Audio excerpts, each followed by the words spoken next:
नमस्कार। चलिए आज एक बहुत ही दिलचस्प सफर पर चलते हैं हमारे अपने शरीर के अंदर। हम बात करेंगे हमारी जीवनदायिनी नदी की, यानी हमारे रक्त और परिसंचरण तंत्र की।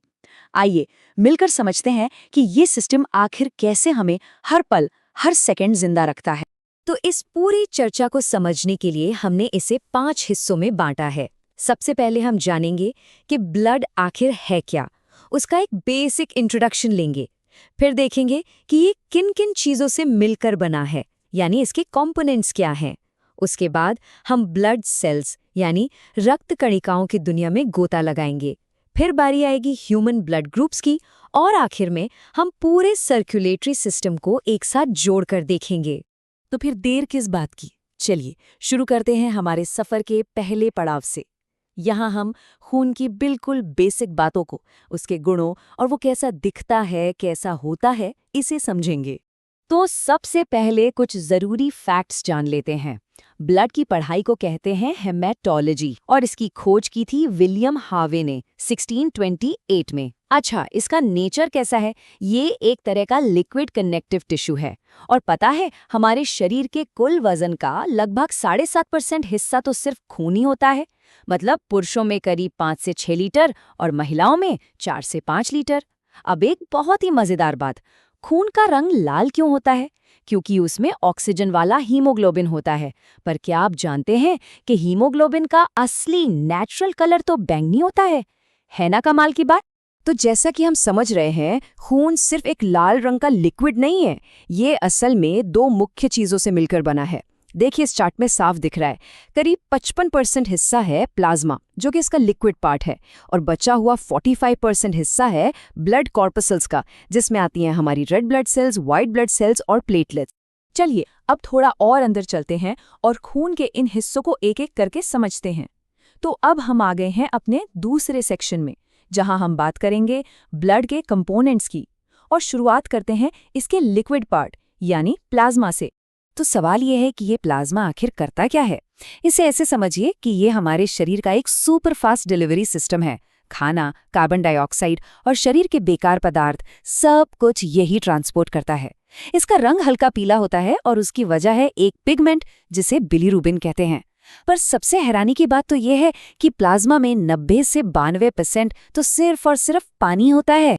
इस प्लाज्मा के अंदर 3 बहुत ही जरूरी प्रोटीन्स भी होते हैं। समझिए 3 सुपर हीरोज। पहला है फाइब्रिनोजेन, इसका काम है खून का थक्का जमाना। दूसरा है ग्लोब्यूलिन, ये हमें इम्यूनिटी देता है, बीमारियों से बचाता है। और तीसरा है एल्ब्यूमिन, जो हमारे शरीर में मिनरल्स और सॉल्ट्स का बैलेंस बनाए रखता है। तो प्लाज्मा की कहानी तो हो गई। अब बारी है उस 45% हिस्से की जो प्लाज्मा में तैरता रहता है। जी हाँ, हम अपने तीसरे सेक्शन में आ गए हैं, और अब हम मिलेंगे अपनी कोशिकीय सेना से, यानी ब्लड कॉर्पसल्स या रक्त कणिकाओं से। तो ये जो ब्लड कॉर्पसल्स हैं, ये मेनली 3 तरह के होते हैं। एक है रेड ब्लड कॉर्पसल्स, जिन्हें एरिथ्रोसाइट्स भी कहते हैं। दूसरे हैं वाइट ब्लड कॉर्पसल्स यानी ल्यूकोसाइट्स, और तीसरे हैं ब्लड प्लेटलेट्स, जिनका दूसरा नाम है थ्रोम्बोसाइट्स। चलिए सबसे पहले बात करते हैं रेड ब्लड सेल्स यानी आरबीसी की। ये हमारे शरीर में सबसे ज्यादा पाई जाने वाली सेल्स हैं, करोड़ों अरबों की संख्या में। ये बनती कहाँ है? बोन मैरो में। और इनका सबसे बड़ा काम फेफड़ों से ऑक्सीजन उठाना और शरीर के कोने कोने तक पहुंचाना। इनकी लाइफ लगभग 120 डेज की होती है। और हाँ, एक मजेदार फैक्ट, ऊंट और लामा में जो आरबीसी होती हैं वो गोल नहीं बल्कि अंडाकार होती हैं, और उनमें न्यूक्लियस भी होता है जो हमारे आरबीसी में नहीं होता।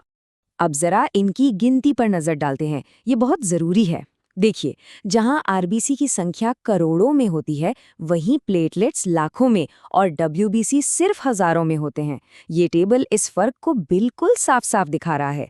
और अगर साइज की बात करें तो डब्ल्यूबीसी सबसे बड़े होते हैं, फिर आरबीसी, और सबसे छोटे होते हैं प्लेटलेट्स।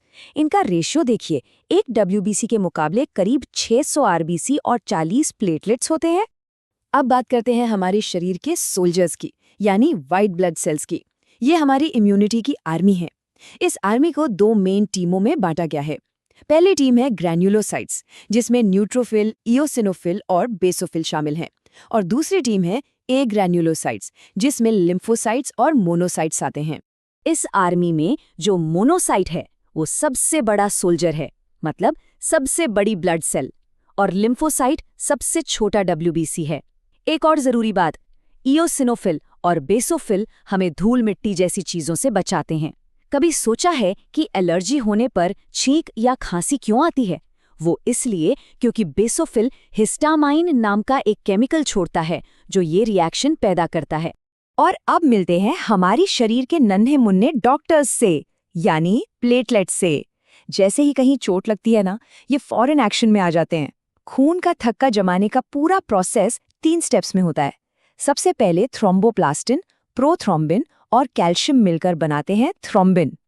फिर ये थ्रोम्बिन फाइब्रिनोजन के साथ मिलकर फाइब्रिन का एक जाल सा बना देता है, और आखिर में इस जाल में ब्लड सेल्स फंस जाती हैं और बन जाता है क्लॉट, यानी खून का थक्का। और हाँ, इस पूरे काम के लिए विटामिन के बहुत जरूरी है। वो इस टीम का असली हीरो है। चलिए अब आते हैं एक बहुत ही जाने पहचाने टॉपिक पर। हम अपने चौथे सेक्शन में हैं और यहाँ हम बात करेंगे ह्यूमन ब्लड ग्रुप्स के बारे में। समझेंगे कि ये क्या होते हैं और इनकी इतनी अहमियत क्यों है। कभी सोचा है कि किसी का ब्लड ग्रुप ए होता है, किसी का बी तो किसी का ओ?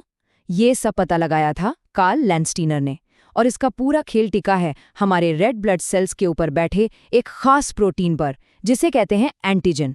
देखिए इस डायग्राम में, जिस पर एंटीजन ए है उसका ग्रुप हो गया ए, जिस पर एंटीजन बी है उसका ग्रुप बी, जिस पर दोनों है वो है AB, और बेचारा ओ, उसके पास कोई एंटीजन ही नहीं है।